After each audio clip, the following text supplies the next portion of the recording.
Greetings, people of Earth. Welcome back. My name is Jax, and today, as you can tell, we are talking about the differences between knowledge and wisdom.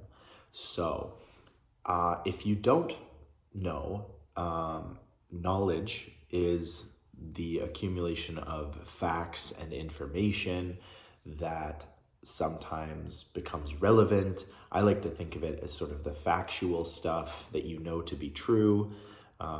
So for example, plants use a process called photosynthesis where they take in water and carbon dioxide and they produce oxygen and glucose.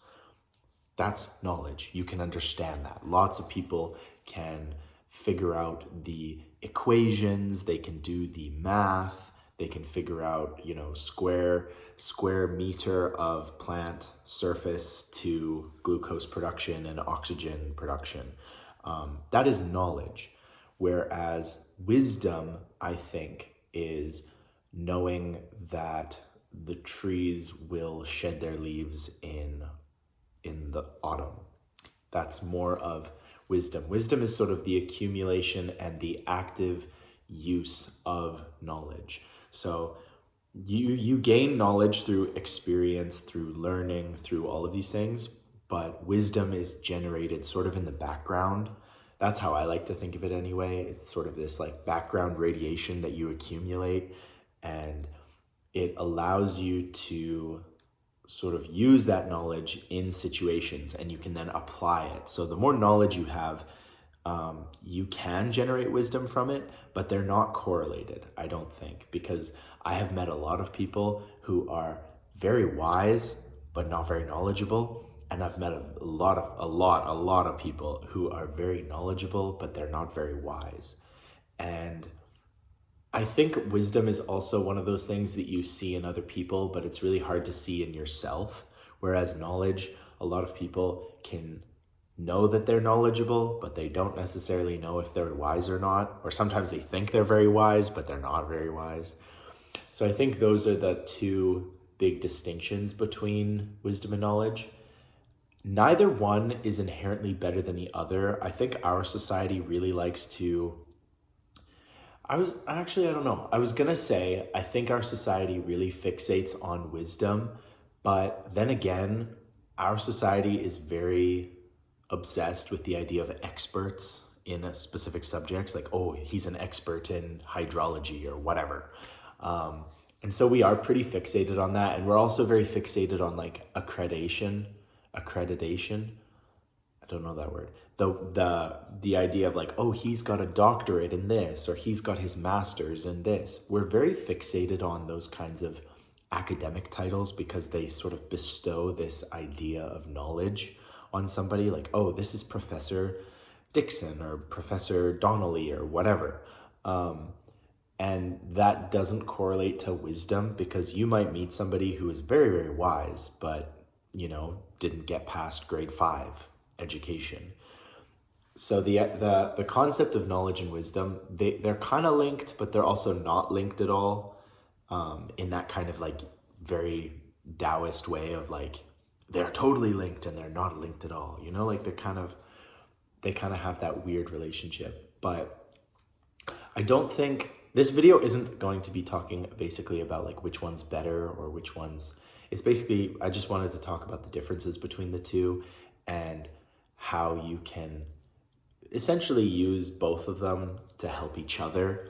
So for example, if you're quite a knowledgeable person, you're very book smart, you can learn things very well, whatever topic it's given, you can use that to essentially grow your wisdom and enhance your wisdom by basically like trying to think of how you apply that knowledge to daily life, situations, the world in general, maybe the universe at large. Those kinds of ideas allow you to really open your mind up to those kinds of things. I also think if you're a very book smart, studious kind of person, I encourage you to really study philosophy. I know as a younger person, I looked at philosophy as this really stupid discipline, this really pointless, pathetic ridiculous thing where I would watch a philosopher and they would really just go around in circles and not get anywhere. And I always thought, man, that is just the dumbest profession. That is the dumbest thing to teach. Philosophy doesn't make any sense. None of these philosophers seem to understand how the world works. They just think and they think themselves into circles and into corners. I don't think that anymore, but boy, did I have a very negative view of philosophy in general when I was younger. I took a philosophy course in college and I had a very bad professor of philosophy kind of steer me wrong and make me think that philosophy was like this very stupid school of discipline. But I encourage you to really look into philosophy and understand that every school of philosophy is flawed in some way or another, and that nobody has all the answers, because if they did, that would be what we would teach everyone. But you have to understand like utilitarianism and all of the different schools of philosophy all have their issues, all have their problems, but it's really not about that. It's about thinking of things in a very human way and thinking of them to their logical conclusion. But in the process, you're generating wisdom, because being able to understand why each school of philosophy is inherently flawed or inherently great, you generate this wisdom of being able to kind of see how the world works and how it goes. So I think that's an important side of it. But the flip side of it that a lot of people don't talk about is how you can use your wisdom to gain knowledge. And again, this isn't something that's very talked about because it's hard to speak of your own wisdom, because I think people inherently don't want to sound like pig-headed or big-headed or anything like that. So it's hard when people try to talk about their own wisdom or having wisdom, because a lot of people think that if you talk about wisdom, you're not a wise person. Like if you talk about how wise you are, you're not very wise, which I guess there is some logic in that. But on the whole, I think you can use the wisdom you've generated in your life to enhance your learning and to expand your knowledge.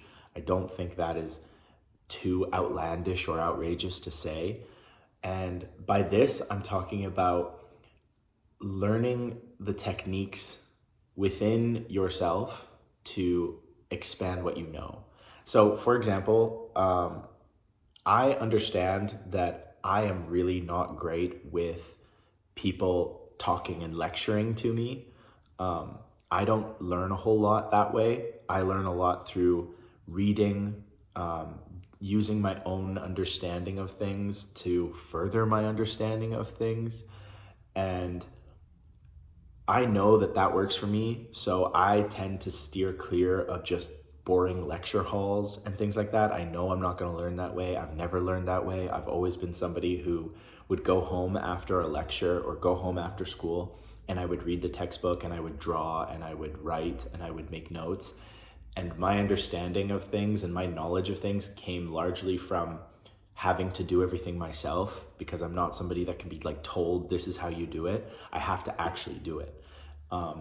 And so I've used that little wisdom about myself to enhance how I take in knowledge of the world. Another good example is people watching. So if you can observe people in their natural environments, in their natural habitats, and you can kind of, if you're not focused on your internal monologue and your internal struggles and things, and you just watch people when you're out and about, you can learn a lot about the way humans interact, different body language cues, different signals.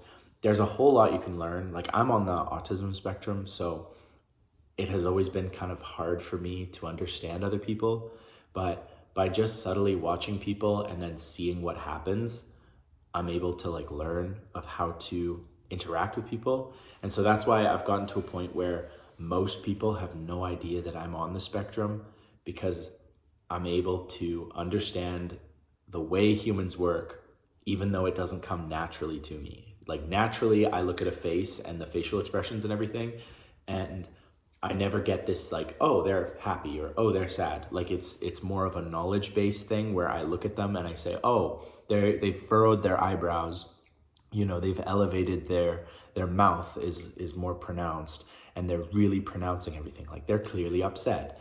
It doesn't come naturally to me, but it's something that I've kind of had to figure out based on just repetition of watching people and observing people.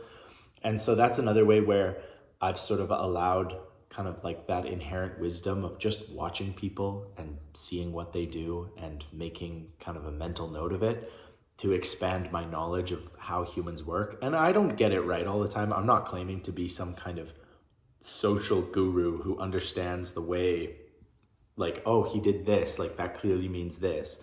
I don't understand that stuff very well, but I'm saying as somebody who inherently struggles with social interactions and with body language and facial cues and the tone of voice that somebody has, as someone who struggles with all of that, I'd like to think that I'm pretty good at being able to identify when somebody's upset or someone's mad or whatever, which again, might not sound like a lot to you, but it sounds like a lot to me because from where I started, it has been a lot of work to be able to understand and gain that knowledge and also that wisdom in how people interact and things like that.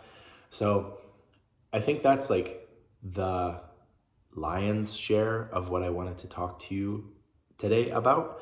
But I just think that knowledge and wisdom, sometimes people favor one over the other and they think, oh, I need to be 90% wise and have 10% knowledge, or I need to have 90% knowledge and 10% wisdom. But in reality, the two of them work together and each one helps you expand the other one, and you can understand things from a more nuanced and a better position by not favoring one over the other. I think if you're going to work on something and you're not sure which one is, like, you're not sure if like you're focusing more on wisdom or you're focusing more on knowledge, I think always err on the side of wisdom, because knowledge is something that can be uptaken quickly. You can really hit the books, you can really focus on a subject, and you can work hard to learn it. Whereas I think wisdom is something that's a little more, it's harder to innately just pick it up. You can't just sit down at a desk and say, I'm going to become more wise. It doesn't really work like that. It's sort of, wisdom is just, like I said, it's that background radiation that is generated through things, not necessarily because of like any specific studying.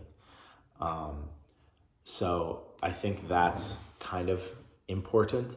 But like I said, study philosophy and just explore. There's so many different philosophers and people who have ideas about the way the world works, how humans work, how social interactions work, what it's like to get old, what it's like to die, all of these different things. Like, they have been looked at by philosophers literally since the human species started thinking. And so I think that is a way that you can expand your knowledge and your wisdom both at the same time. I recently learned, I'm in France right now. I recently learned that in France, philosophy is kind of like a required subject that you have to take, which I think is really cool, because the French have had this long history of philosophers and different philosophical thoughts. They've thought about different governments. There's a lot of philosophy innately found in the French culture. And so I think it's neat that they sort of prioritize philosophy. And even just being here for a little bit, talking to French people, they do see the world in a very philosophical way, much more than, say, a North American, which is my experience. So it is very interesting to be here in a place that is sort of surrounded in philosophy. No matter where you are in the world, you're surrounded by wisdom, regardless of the person's age or the people you're around or the language spoken. There is wisdom sort of everywhere, which is really awesome. But it's just, are you able to absorb it and expand your knowledge and also use your knowledge to find that wisdom? So I hope this wasn't too ringing around and like all kind of crazy and chaotic. But essentially, I'm just advocating for understanding the distinction between wisdom and knowledge, and how you can use both of them to help each other, and how you can use one to better understand the other. So that's essentially all I wanted to say. But I hope you're having an amazing day. I hope you're able to get some sunshine when you can, drink water. And as always, guys, I will talk to you guys tomorrow.